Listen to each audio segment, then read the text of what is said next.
it is day 4 here of the double spin tournament, and I'm starting to realize that a lot of the speed loss these cars suffer comes from the S's. Hey everybody, I'm Brendan, and we're already getting started here. Jaguar, Mazda, Mustang, and Corvette to kick things off, and look as they come into the S's, all the lateral motion and the dead end of the speed, and you start to realize that, well, a lot of that speed loss happens when cars come up on 2 wheels as they weave back and forth, sideways. Here comes the Mustang, big and strong, and Mazda right behind. And that'll be a 5-3, respectively. And start to look at those S's, because if cars start to raise up vertically, then that's going to be a major speed loss. Try to keep all 4 wheels on the ground when possible. But it's hard to do when the track is pushing you so violently back and forth through the S's. Here we go, next set of heats. Well, next heat here, Mustang 5, Mazda 3. Mustang on the far side looking with a lead. Down the spirals they go, and Mustang falls behind. Few lengths, has some work to do. It looks like the Mazda has an open straight here, converges, stays straight. Oh, the Mustang is so fast to the end.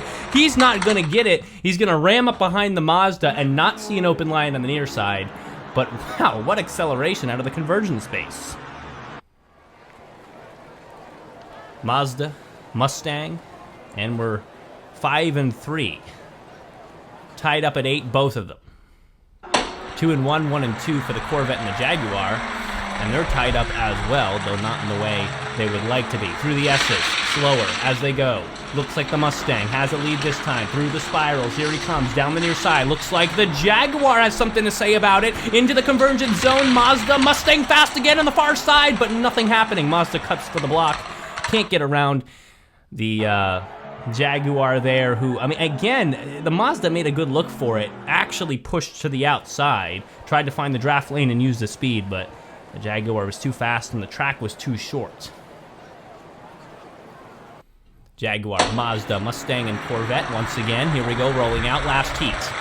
It's, well, it's anyone's game except the Corvette, really. Jaguar's still in it if he can win this one. Looks like he's falling behind, though. Mustang as well falling behind, looking at the Mazda right now. Jaguar, maybe he can get second place. Something will happen there. Oh, the Mazda spins out. He's still in the lead. Pushed forward by the Jaguar, but the Jaguar is cut out of second place as the Mustang very wisely nudges the Corvette across, knowing that any of those points won't matter. Jaguar... Wow, actually Jaguar would have won if Mustang didn't do that, or at least tied, sending that to a tiebreaker round. You see that? Mustang only 1 point up on Jaguar right there, so that was an excellent move to push Corvette across and dock Jaguar that 1 point, keeping him out of the finals. Here they go, through the S's once again. Mustang, McLaren, Shelby, Rampage, new set of 4. Who are we going to get on the near side? Oh, Mustang rattles out of the turns. Not good look. Shelby down. Big lead. And the Mustang, he skids sideways for a minute. He has speed, but he's not using it right. It is such wisdom on the track to be able to know the score and know which cars need to finish where in order for best case scenario for yourself. You don't want to go to a tiebreaker if you don't have to. Again, I'm really impressed by the Mustang in the previous group. Mustang in this group looking pretty good, starting with a 3. What about the Rampage? Looking fast but slow through those S's. I think that pickup truck shape, not good for S-shaped racing. Here we go. On the far side there, the Shelby and the McLaren, who's fast down into the convergence zone, slides for a second and leaves room for the Shelby to take it over. He will, by a length, on the near side. Left a lane open and open space was used. Shelby with 2 5s and McLaren is not happy. What a wonderful heads-up play from the Shelby. Saw the open space, knew there might have been some trouble because of that skidding that was going on. A lot of trouble McLaren had transitioning into the final piece. And, well, took advantage of it well. Mustang on the far side. Here we go. Shelby on the near side and looking towards the end. And the McLaren just cannot get his wheel straight. 3 points. Shelby with 5, McLaren with 3, then 2-1. Man, he just has trouble straightening out. He needs that guardrail on either side to stay straight and fast. That's not good. Honestly, my money's on the Shelby here, of course, who's all but wrapped it up. He's on his way to an individual sweep in the group stage. but I think the Mustang has a better chance. Here we go, Mustang looking slow through the S's, but has a chance coming out through the double spiral. Starting to speed up here, Mustang very fast through the transition piece, but rattles out of it and needs some space. McLaren down, another chance for 5, and skids back and forth, but way faster than the Shelby, and there will be no individual sweeping of any kind in this one. Shelby moving on, of course. McLaren hanging on. If he can straighten out those wheels, things could look good. Finals. Mazda, McLaren, Mustang, Shelby. Here we go. Mazda, McLaren, Mustang, Shelby. Once again, on the far side there, the Shelby and the Mustang. On the near side, McLaren and the Mazda. Mazda looking the slowest of the bunch into the double spiral.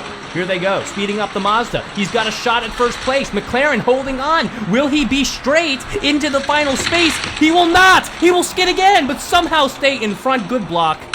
And McLaren, knowing his own weaknesses, got out in front early and used that fishtailing motion as a general block. Shelby really struggled there, ended up backwards.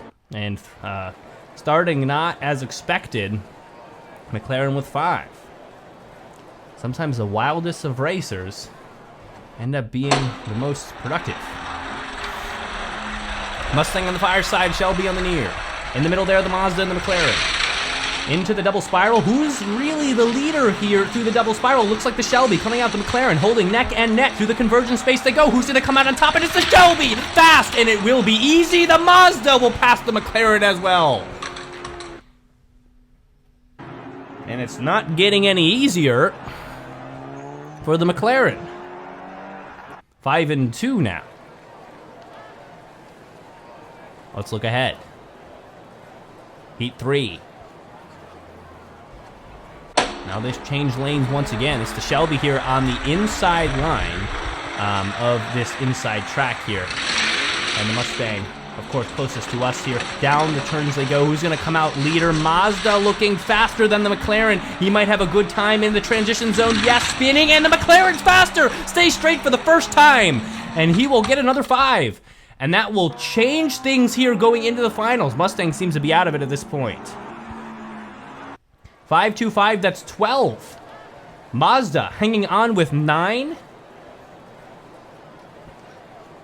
And I will say, same with the Shelby, who needs to win and the McLaren lose for there to be a tiebreaker. Mazda really needs the McLaren to do bad as well, and also needs to win here.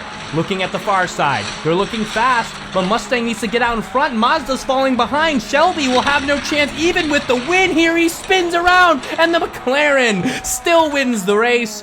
He probably spun knowing his chances were dashed anyway, and just, I don't know, out of frustration, pulled a very silly maneuver.